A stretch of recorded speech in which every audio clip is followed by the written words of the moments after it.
எல்லாருக்கும் வணக்கங்க. இந்த வீடியோவில் நம்ம பார்க்க போகிற டாபிக் என்ன அப்படின்னா, ஆகாஷ் கோல்டன் விதிகளில் பார்ட் 2 வந்து பார்க்க போகிறோம். பார்ட் 1ல் என்ன பார்த்தோம் அப்படின்னா, எந்த கிரகத்துடைய நட்சத்திரத்தில் அதிக பிளானட் சம்மந்தப்படுதோ அந்த கிரகம் தான் வாழ்க்கையை தீர்மானிக்குது அப்படின்னு பார்த்தோம். அந்த கிரகம் வந்து நல்லா இருந்துச்சு அப்படின்னா வாழ்க்கை ஃபுல்லாக அந்த கிரகத்துடைய விஷயங்கள் எல்லாமே நல்லதாக நடக்கும். அந்த கிரகம் பாதிக்கப்பட்டிருந்துச்சுன்னு வச்சுக்கோங்களேன், மாரகாதிபதியாவோ பாதகாதிபதியாவோ அஷ்டமாதிபதியாவோ அல்லது வந்து அவயோகியாவோ அந்த கிரகம் வந்ததுன்னா லைஃப் லாங் அந்த உறவு சம்மந்தப்பட்ட தொழில் சம்மந்தப்பட்ட அந்த கிரகத்துடைய நோய் சம்மந்தப்பட்ட பாதிப்பு வந்து லைஃப் லாங் இருக்கும். அவ்வளோதான், ரெண்டே கான்செப்ட் தான். அந்த கிரகம் வந்து நல்லா இருந்ததுன்னா லைஃப் லாங் நல்லா இருப்பாங்க. அந்த கிரகம் பாதிக்கப்பட்டதுன்னா லைஃப் லாங் வந்து அவங்க வாழ்க்கையில் வந்து கஷ்டம் இருந்துக்கிட்டே இருக்கும். அப்படி நீங்கள் வந்து பிரிச்சுக்கோங்க. அதனால் வந்து இந்த கிரகம் சம்மந்தப்பட்டிருக்கு எனக்கு எதுவும் நடக்கலைன்னு சொல்லக்கூடாது. அந்த கிரகம் பாதிக்கப்பட்டிருந்தால் லைஃப் லாங் எதுவுமே நடக்காது. அதை நீங்கள் வந்து ஞாபகம் வச்சுக்கோங்க. இந்த வீடியோவில் வந்து நான் பார்க்க போகிறது என்ன அப்படின்னா, ராஜயோகம் தரும் குறைந்த பாகை பெற்ற கிரகம். இதுதான் இன்றைக்கி ஒரே டாப்பிக்கு. இப்போ இதை வந்து லோயஸ்ட் டிகிரி வாங்கின பிளானட்டை எல்டின்னு சொல்கிறோம். ஹையஸ்ட் டிகிரி அதிக பாகை பெற்ற வாங்கின பிளானட்டை வந்து நம்ம ஹச்டின்னு சொல்கிறோம். அதை ஞாபகம் வச்சுக்கிட்டா போதுமானது. இப்போ 12 கட்டம் இருக்குது. இதில் 9 கிரகங்கள் இருக்குது. எந்த இடத்துல எந்த கிரகனாலும் இருக்கலாம். ஒரு ராசியினுடைய டிகிரி பார்த்திங்கன்னா 0லேருந்து 30 டிகிரி. இப்போ ஒரு கிரகம் வந்து ஏதோ ஒரு ராசியில் ஒரு டிகிரியில் இருக்குது. இன்னொரு கிரகம் வந்து 5 டிகிரியில் இருக்குது. இன்னொரு கிரகம் வந்து 27 டிகிரியில் இருக்குது. ஒரு கிரகம் வந்து 29 டிகிரியில் இருக்குது. இப்போ இந்த 9 கிரகங்களையும் வந்து வரிசைப்படுத்துகிறோம், டிகிரி வைஸாக வரிசைப்படுத்துகிறோம். எந்த கிரகம் வந்து குறைந்த பாகை பெற்று இருக்குது, எந்த கிரகம் வந்து அதிக பாகை பெற்று இருக்குது அப்படின்னு சொல்லி வரிசைப்படுத்துகிறோம். வரிசைப்படுத்தும் போது குறைந்த பாகை பெற்ற கிரகம் எந்த கிரகமானாலும் இருக்கலாம், எந்த ராசினாலும் இருக்கலாம். இப்போ உதாரணத்துக்கு வந்து குரு வந்து அஸ்வினி நட்சத்திரத்தில் 1 டிகிரியில் இருக்குது. அதே மாதிரி வந்து ஒரு புதன் வந்து கேட்டை நட்சத்திரத்தில் 4ஆம் பாதத்தில் இருக்குதுன்னு வச்சுக்கோங்களேன். அப்போ 29 டிகிரியில் புதன் இருக்குது, 1 டிகிரியில் குரு இருக்குது அப்படின்னா இந்த கிரகங்களை வந்து வரிசைப்படுத்தணும். எண்டு ஃபினிஷிங் பாயிண்டில் என்ன கிரகம் இருக்குது, எது ஹையஸ்ட் டிகிரியில் இருக்குதுன்னு பார்க்கணும், எது லோயஸ்ட் டிகிரியில் இருக்குதுன்னு பார்க்கணும். இந்த லோயஸ்ட் டிகிரியில் இருக்கக்கூடிய கிரகமும் ஹையஸ்ட் டிகிரியில் இருக்கக்கூடிய கிரகமும் இந்த 2 தான் வந்து ஒருத்தர் வாழ்க்கையை தீர்மானிக்குது அப்படின்னு சொல்லி ஜாதகர்கள் சொல்கிறாங்க. எல்லாருமே சொல்லக்கூடிய கருத்து என்ன அப்படின்னா, குறைந்த பாகை பெற்ற கிரகம் வந்து பலன் தராது, உங்களுக்கு பயனளிக்காது, நீங்கள் வந்து கஷ்டப்படணும் அப்படின்னு தான் எல்லோரும் சொல்லப்பட்டிருக்கு. ஒரு 2 நாள் முன்னாடி கூட ஒருத்தர் கேட்டிருந்தார், நீங்கள் வந்து இந்த ஜாதகனுடைய ஸ்டூடெண்ட்டா அப்படின்னு சொல்லி கேட்குறாரு. நான் எந்த ஜாதகனுடைய ஸ்டூடெண்ட்டும் கிடையாதுங்க. யார் சொல்கிற பற்றி நான் கேட்குறது கிடையாதுங்க. அதை வந்து நடைமுறையில் வந்து ப்ராக்டிக்கலாக அப்ளை பண்ணி பார்க்கும்போது ஒர்க் ஆச்சுன்னா அந்த விதிகளை எடுத்து சொல்கிறேன். அது ஒர்க் ஆகலை அப்படின்னா அது தப்புன்னு தான் சொல்கிறேன். அந்த விதத்தில் வந்து இந்த குறைந்த பாகை பெற்ற கிரகம் வந்து ராஜயோகத்தை தராது அப்படின்னு சொல்கிற கருத்தை வந்து நான் மறுக்கிறேன். இதை வந்து ஜாதகர்கள் என்ன சொல்கிறாங்க அப்படின்னா, குறைந்த பாகை பெற்ற கிரகம் வந்து உங்களுக்கு பலன் அளிக்காது அப்படின்னு ஒரே வார்த்தையில் முடிச்சிட்டாங்க. அது வந்து தப்புங்கிறதுக்கு நிரூபிக்கிறதுக்கு தான் இந்த வீடியோ வந்து நான் போட்டிருக்கேன்.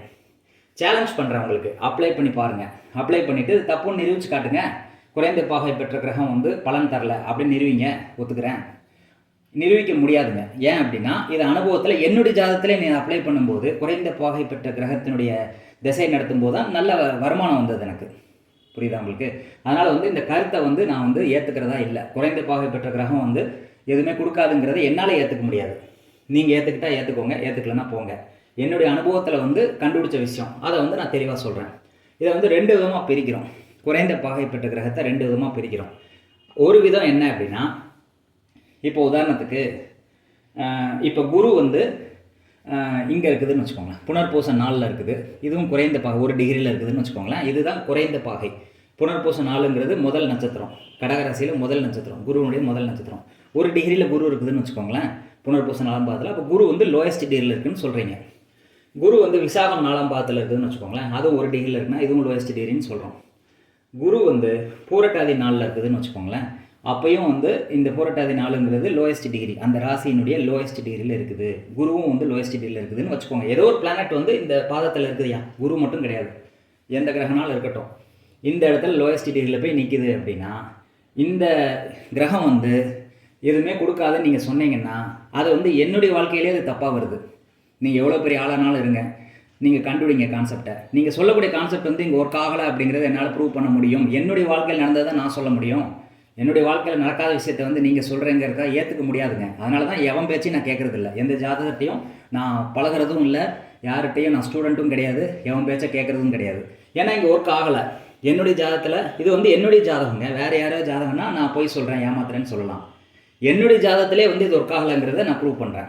இது வந்து என்னுடைய ஜாதகம். குரு வந்து அஸ்வினி நட்சத்திரம் 1ஆம் பாதத்தில் இருக்குது. ஓகேயா? குரு வந்து 0 டிகிரியில் இருக்குது அல்லது 1 டிகிரியில் இருக்குதுன்னு வச்சுக்கோங்க. லோயஸ்ட் டிகிரியில் இருக்குது குரு. அடுத்து இந்த குருனுடைய நட்சத்திரத்தில் வந்து ராகுவும் சுக்கிரனும் இருக்குது. குருனுடைய நட்சத்திரத்தில் ராகுவும் சுக்கிரனும் இருக்குது மீன ராசியில். அதுவும் வந்து 1 டிகிரியில் தான் இருக்குது. குரு 0 டிகிரியில் இருக்குது. அந்த குரு நட்சத்திரத்தில் எடுத்த கிரகமும் வந்து லோயஸ்ட் டிகிரியில் தான் இருக்குது. குருவுக்கு அடுத்தபடியாக இது தான் இருக்குது. ராகு 1 டிகிரிலையும் சுக்கிரன் 1 டிகிரிலையும் இருக்குது. குருவுக்கு அடுத்த டிகிரியில் லோயஸ்ட் டிகிரியில். அப்போ இந்த ராசிலையும் இது லோயஸ்ட் டிகிரி, குரு இருக்கிறதும் லோயஸ்ட் டிகிரி. ஆனால் இங்கே நடந்த சம்பவம் என்ன அப்படின்னா, இந்த ராகு வந்து குரு நட்சத்திரத்தை வாங்கியிருக்கிறதுனால ராகு திசை எப்போ வந்ததோ அப்போ தான் எனக்கு வந்து அபரிவிதமான வளர்ச்சி கிடச்சிச்சு. நிறைய சம்பாதிச்சேன். கம்மியான ஷார்ட் டைமில் வந்து அதிகமாக சம்பாதிச்சேன். அதே மாதிரி வந்து எக்ஸ்பீரியன்ஸ் இல்லாமல் அதிகமாக சம்பாதிச்சேன். எக்ஸ்பீரியன்ஸு, திறமை, எந்த ஒரு இதுவுமே இல்லாமல் சின்ன வயசில் 24 வயசில் வந்து நான் முதல் சம்பளமே 1.25 சம்பளம் வாங்கினேங்க.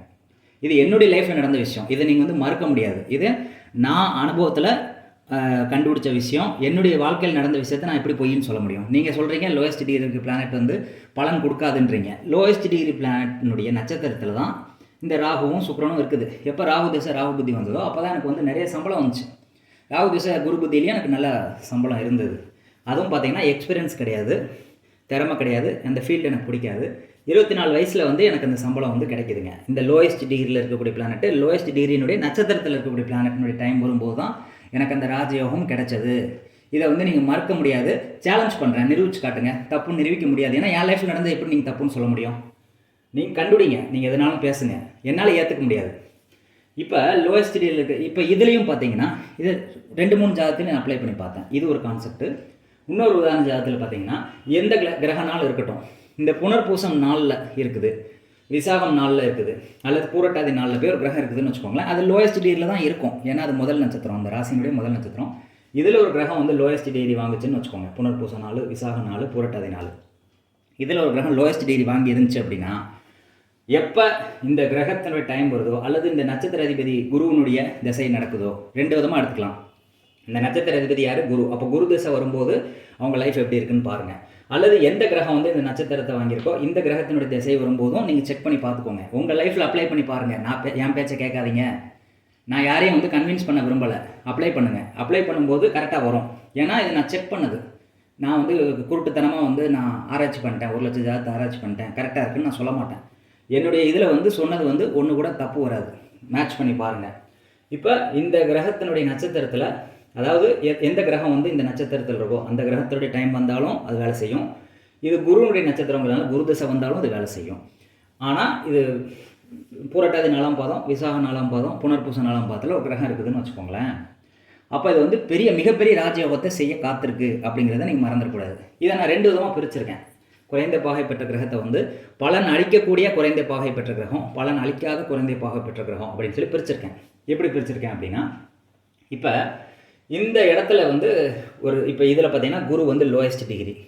ஆனால் குருனுடைய நட்சத்திரம் வந்து இங்கே இருக்கா, பூரட்டாதி, விசாகம், புனர்பூசம் 3 இருக்குதா. இந்த பூரட்டாதி நாளில் ஏதோ ஒரு கிரகம் இருக்குது, விசாகம் நாளில் ஏதோ ஒரு கிரகம் இருக்குது, புனர்பூசம் நாளில் ஏதோ ஒரு கிரகம் இருக்குதுன்னு வச்சுக்கோங்களேன். அதுவும் லோயஸ்ட் டிகிரிலேயே இருக்குது வச்சுக்கோங்க. அதான் ஃபஸ்ட்டு நட்சத்திரம் லோயஸ்ட் டிகிரியில் தான் இருக்கும். அதில் ஒரு கிரகம் இருந்து திசை நடந்துச்சுன்னா அவங்களுக்கு வந்து மிகப்பெரிய ராஜயோகத்தை செய்ய காத்திருக்குது. ராஜயோகம் நடந்தே தீரும், எழுதி வச்சுக்கோங்க. இது எப்படி நடக்குது அப்படின்னா, இது ராசியினுடைய முதல் நட்சத்திரம், ராசியினுடைய ஸ்டார்டிங் பாயிண்ட்டு.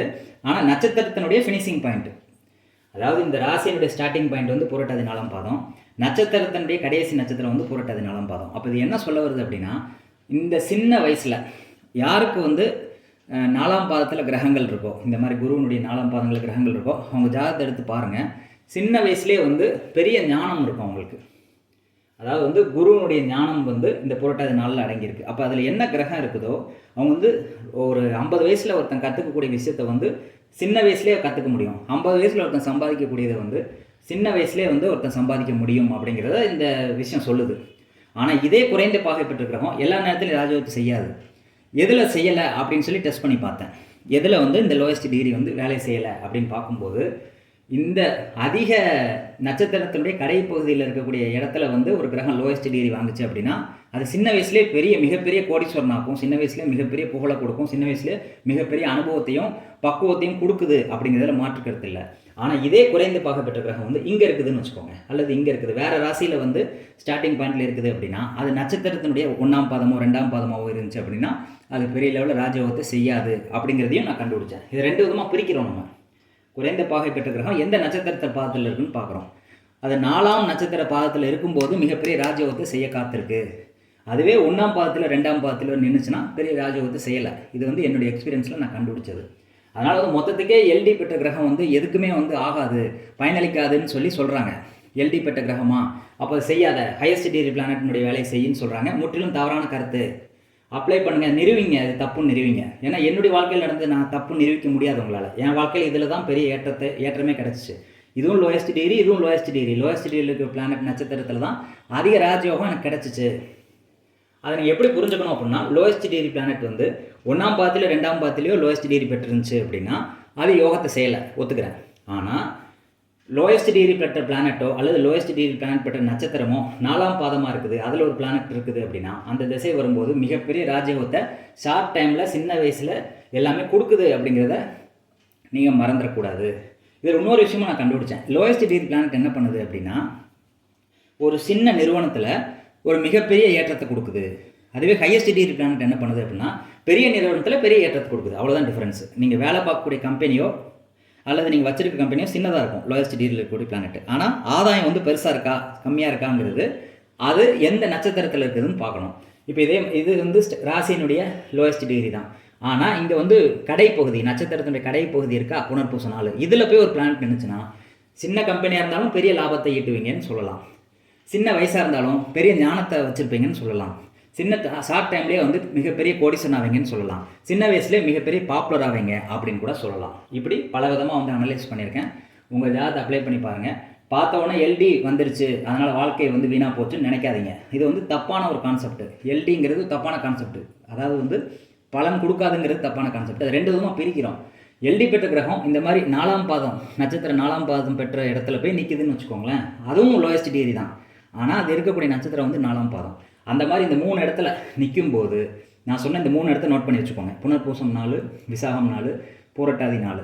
இந்த 3 இடத்துல வந்து எந்த கிரகம் நின்னாலும் அந்த டைம் நடக்கும்போது பாதிக்காது. பெரிய ஏற்றத்தை கொடுக்குதுங்கிறதுல மாற்று கருத்தே கிடையாது. ஆனால் வேறு இடத்துல நட்சத்திரம் 1ஆம் பாதத்திலையோ நட்சத்திரம் 2ஆம் பாதத்திலையோ இந்த லோயஸ்ட் டிகிரி இருக்கக்கூடிய பிளானட்னுடைய நட்சத்திரம் இருந்து அதில் பிளானட் நின்னா ராஜயோகத்தை செய்யலை. ஆனால் இந்த இடத்துல நிற்கும்போது மிகப்பெரிய ராஜயோகத்தை செய்யுது. அது என்னுடைய அனுபவத்தில் கண்டுபிடிச்ச உண்மையான விஷயம். அதனால் குறைந்த பாகை பெற்ற கிரகம் இந்த நட்சத்திரத்தில் இடம்பெற்றாலோ, இந்த நட்சத்திரத்தில் வந்து ஒரு கிரகம் குறைந்த பாகை பெற்றாலோ, அல்லது வேறு ஏதாவது இப்போ குரு வந்து வேறு எந்த இதனாலும் குறைந்த பாகையில் இருக்கலாம். ஆனால் அதனுடைய நட்சத்திரத்தில் வேறு பிளானட் வந்து திசை நடத்தும் போது மிகப்பெரிய ராஜயோகத்தை செய்யுது அப்படிங்கிறது அனுபவபூர்வமாக கண்டுபிடிச்ச உண்மை. அப்ளை பண்ணி பாருங்கள், எப்படி இருக்குங்கிறத கமெண்ட் பண்ணுங்கள். தப்புறதுக்கு வாய்ப்பு இல்லை.